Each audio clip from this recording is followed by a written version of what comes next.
প্রিয় দর্শক, আসসালামু আলাইকুম। ডক্টর কলিমুল্লাহ স্যারকে নিয়ে কিছু বলতে মন চাচ্ছে যে তার সম্পর্কে কিছু কথা বলি। আমি দীর্ঘদিন থেকে ডক্টর কলিমুল্লাহ স্যারকে ফলো করি সোশ্যাল মিডিয়ায়। বিভিন্ন টিভিতেও তার অনেক টক শো দেখেছি। আমার খুব ভালো লাগতো তার। তিনি অত্যন্ত যুক্তি দিয়ে কথা বলতেন, এবং তার কথাগুলোর ভিতরে এমন ছিল যে অনেকটা ফিউচারে কি ঘটবে, ভবিষ্যতে কি ঘটতে পারে, এই ধরনের একটা সিগন্যাল কিন্তু তার কথার ভিতরে সবসময় থাকতো। এবং এমন এক জ্ঞানের ভান্ডার, তথ্য ভান্ডার, বা এক কথায় যদি আমি বলি, উনি একটা বাংলাদেশের লোকাল উইকিপিডিয়া। আমি এই করিমুল্লাহ উম, এই যে গত 24 সালের যে ইলেকশন হয়, 24 সালের ইলেকশনের আগে আমি দেখেছি তিনি তৎকালীন সরকারের কঠোর সমালোচনা করতে। সমালোচনা বলতে, সমালোচনা খুব ভালো জিনিস। হ্যাঁ, সমালোচনা কিন্তু অনেক মূল্যবান জিনিস। সমালোচনা যদি আপনি সহ্য করতে পারেন এবং সমালোচনা থেকে যদি আপনি শিক্ষা নিতে পারেন, তাহলে কিন্তু সাকসেস। তখন সরকার কিন্তু তার সেই সমালোচনা থেকে শিক্ষা নেয়। তিনি বলছিলেন বারবার যে মার্কিন যুক্তরাষ্ট্র সরকারের উপরে একেবারেই ফেড আপ, এই সরকারকে ফেলে দিক, অর্থাৎ সরকার নির্বাচনটা শেষ পর্যন্ত করতে পারে কিনা তিনি সন্দেহ পোষণ করেছেন। এরপরে নির্বাচন তো হয়ে গেল 24-এ, নির্বাচনের পরেও তিনি বলেছেন যে সরকার বেশি দিন টিকবে না। মানে তার পালস তাকে সিগন্যাল দিচ্ছিল যে সরকারের যেই পরিস্থিতি, জনসমর্থন এবং দেশের বাইরে বিশেষ করে আন্তর্জাতিক পরিমণ্ডলে সরকারের যে পজিশন, বিশেষ করে তিনি মার্কিন যুক্তরাষ্ট্রকে ইঙ্গিত করতেন যে তাদের রোষানলে সরকার অলরেডি পড়ে গেছে। এবং যখন শেখ হাসিনা বলছিল, তৎকালীন প্রধানমন্ত্রী, যে একজন সাদা চামড়ার মানুষ আমাকে বলেছিল এই যে পার্বত্য চট্টগ্রামের বিষয়, মনে আছে? হ্যাঁ, তখন এই কলিমুল্লাহ বলছিল এই সরকার আর বেশি দিন টিকে থাকতে পারবে না, কারণ এইভাবে কথা বলে আমেরিকাকে সরকার টিকে থাকতে পারে না। তবে তিনি কথাগুলো একদম স্পষ্ট করে বলতেন না। তিনি একটু ধোঁয়াশার মধ্যে রেখে এমন ভাবে বলতেন যে কথাগুলো যেন একদম সরকারের কানে গিয়ে পৌঁছে যে তোমরা বিপদে আছো। তৎকালীন সরকার কিন্তু তার এই কথাগুলোকে আমলে নেয়নি, কিংবা শুনেও নি, মনে করেছে দূর, কতজনই তো কত কথা বলে, এমনটাই বলে মনে করেছিল। তাদের ভিতরে যে অহংকারটা ছিল, যে ক্ষমতা আমাদের কাছ থেকে কে কেড়ে নেয় দেখবো আমরা, আমাদের পিছনে এই আছে সেই আছে ওই আছে, শেষ পর্যন্ত কিন্তু সেই সরকার টিকে থাকতে পারেনি। আর এই যে বর্তমান ইন্টারিম সরকার, এই সরকার সম্পর্কে ডক্টর কলিমুল্লাহ যতগুলো কথা বলেছেন সবগুলোই কিন্তু ফলে গেছে। ডক্টর ইউনূস কিন্তু শেষ পর্যন্ত এ, নির্বাচনের তারিখ ঘোষণা করছে না, এরপরেও দেখবেন আরো অনেক নাটক শুরু হয়ে যাবে। তো এগুলো কিন্তু ডক্টর কলিমুল্লাহ বলেছিলেন। মেইনলি কথা হচ্ছে, ডক্টর কলিমুল্লাহকে সরকার বিলকুল সহ্য করতে পারতেছিলেন না। আরে ভাই, কেন সহ্য করবেন না? তার কথার ভিতরে যদি সত্যতা থাকে সেটা থেকে শিক্ষা নেওয়া যায়, নেওয়া উচিত। তখন সঠিক পথটা পাওয়া যায়। সেই কলিমুল্লাহ হোক বা অন্য কোনো ব্যক্তি হোক, যখন আমার কোনো ভুল আমাকে ধরিয়ে দেয় যে ভাই এই ভুলটা আপনি করছেন, আমার উচিত হবে ভেবে দেখা যে হ্যাঁ, আর তো কি আমি ভুলটা করছি, আমাকে কিন্তু সংশোধন হতে হবে।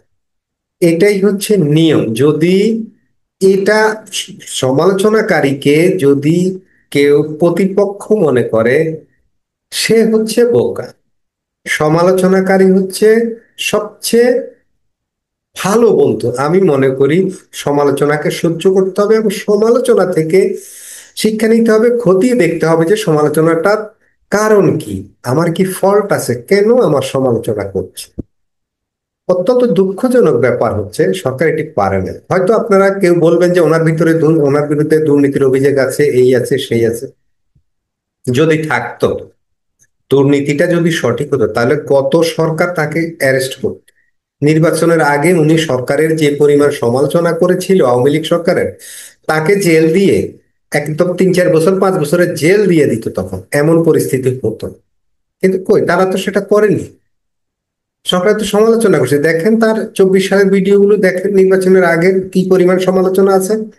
তখন তো তিনি সরকার, তৎকালীন সরকার তো তাকে অ্যারেস্ট করতে পারতো, তার বিরুদ্ধে দুর্নীতির অভিযোগ দিয়ে তাকে জেলে ঢুকিয়ে দিতে পারতো, তো দেয়নি। কারণ সেই অভিযোগটা ছিল, এটা ছিল খুবই ছোট একটা অভিযোগ, মূলত শেষ পর্যন্ত এই অভিযোগটা তার, তিনি অপরাধী হবেন বলে মনে হয় না। কিন্তু এই যে এই সময়ে এসে দেখবেন শত শত কোটি টাকার দুর্নীতির খবর পত্রিকায় ফলাও করে প্রকাশ হয়নি, ওই ওই লোকগুলো কি ধরেছে? ধরে নাই। ডক্টর কলিমুল্লাহর বিরুদ্ধে কি শত শত কোটি টাকা দুর্নীতির অভিযোগ আছে? নাই তো। ওই যে দেখলাম 4 কোটি টাকার একটা প্রকল্প, 5 জন ওই ইনভলভ আর কি, ওইটা আগের ভিসি অনুমোদন দিয়েছেন, উনি সেটা কন্টিনিউ করেছেন। এই তো ওনার বক্তব্য ছিল এইটা। এবং সরকারের এই দুদকের যে মামলা, সেখানে যেমন 4 কোটি টাকার একটা ইলাস্ট্রেট করছিল প্রকল্পটা। এই তো 4 কোটি টাকার একটা ফিল্ড, অথচ 400 কোটি টাকার খবর নাই। তারা দিব্যি ঘুরে তাদের বিরুদ্ধে মামলা নাই, তাদের অ্যারেস্ট। আর ওই বেটা মূলত এখানে ফ্যাক্ট হচ্ছে, কথা বলছেন কেন? এখন ধরুন অনেকেই তো সরকারের সমালোচনা করছে, কারো শান্তি হবে না, দুদিন আগে পরে সবাইকে ঢুকতে হবে, পরিস্থিতি এমন দিকে তো যাচ্ছে। মানে যে একটু তীব্র সমালোচক হয়ে উঠছে তাকেই ঢুকিয়ে দিবে ভাই। এই এমন বাক স্বাধীনতার জন্য এত মানুষ রক্ত দেয়নি এদেশে। আপনারা হয়তো মনে করবেন যে এত মানুষ রক্ত দিয়েছে আপনাদের ক্ষমতায় বসানোর জন্য, না। ওই মানুষগুলো রক্ত দিয়েছে মূলত, তারা মনে করেছে শেখ হাসিনার শাসনামলটা ভালো ছিল না, খারাপ ছিল, স্বৈরাচার ছিল, হ্যান ত্যান, এবং এই সরকারের পতন চাই, পতন চাইয়া একটা ভালো এমন এক দেশ আসবে, যে এই দেশের মানুষ শান্তিতে থাকবে, সুখে থাকবে, হানাহানি থাকবে না, মারামারি থাকবে না, চুরি থাকবে না, লুটপাট থাকবে না, দুর্নীতি থাকবে না। এইসব স্বপ্ন দেখে তারা রক্ত দিয়েছে আপনাদের ক্ষমতায় বসানোর জন্য, আপনাদের এসি রুমে ঢোকার জন্য, আপনাদের কি বলে কোটি টাকা দামের গাড়িতে চড়ার জন্য তারা রক্ত দেয়নি। আপনাদের কোটি টাকা চাঁদাবাজির জন্য তারা রক্ত দেয়নি। আপনারা বলেন জুলাইয়ের চেতনা, জুলাইয়ের চেতনা আপনারা কোথায় ধারণ করছেন? কোথায়, কই এখন জুলাইয়ের চেতনাটা কোথায়? কি পাইলো বাংলাদেশ? এই যে এদিন জুলাই ঘোষণা হলো 5 তারিখ, কি আছে সেই ঘোষণায়? কি দিলেন বাংলাদেশকে?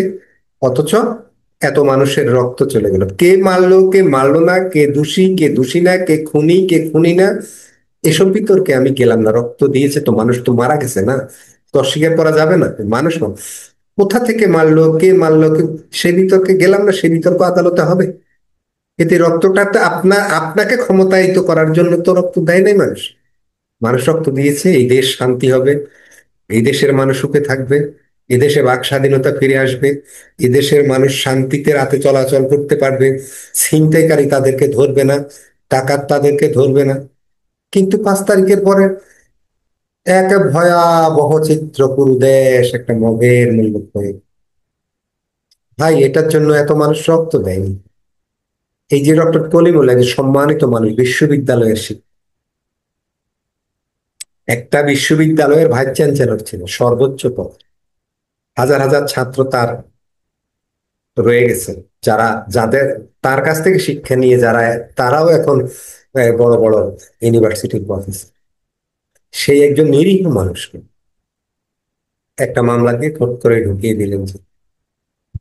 যাই হোক প্রিয় দর্শক, অনেক কথা বললাম, অনেক বিরক্তির উত্তর করলাম আপনাদের, ক্ষমা করবেন যদি ভুল হয়, আমি সরি। দেখা হবে অন্য কোনো ভিডিওতে, সে পর্যন্ত সবাই ভালো থাকুন, সুস্থ থাকুন। আল্লাহ হাফিজ।